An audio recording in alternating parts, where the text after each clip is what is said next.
จังหวัดสุรินทร์ค่ะเพิ่นมีการจัดโครงการพัฒนาเครือข่ายครูและก็ผู้ปกครองบ่เอาบุหรี่และก็บุหรี่ไฟฟ้าประจำปี 2568 ค่ะ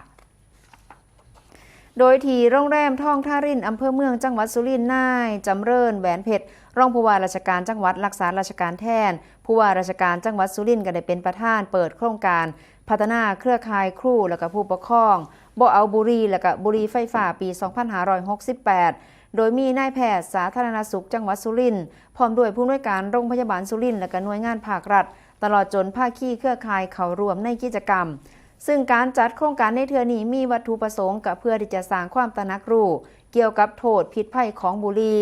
และก็เป็นกระบวนการหนึ่งในการเน้นย้ำถึงความเสี่ยงด้านสุขภาพที่เกี่ยวข้องกับการใส่ยาสูบโดยเฉพาะสำหรับเยาวชนต้องให้ความสำคัญในการขับเคลื่อนอย่างต่อเนื่อง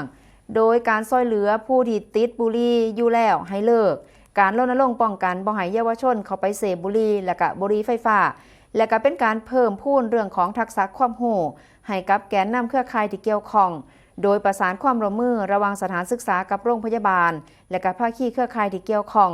การลงนามในบันทึกข้อตกลงความร่วมมือหรือว่า MOU เพื่อแสดงเจตนารมณ์ขับเคลื่อนงานเรื่องของการบริโภคผลิตภัณฑ์ยาสูบในการป้องกันปัญหาอันเกิดจากการสูบบุหรี่และก็บุหรี่ไฟฟ้าในสถานศึกษาที่จังหวัดสุรินทร์เพื่อให้ดำเนินงานเป็นไปด้วยความเรียบร้อยและก็เกิดประสิทธิภาพค่ะ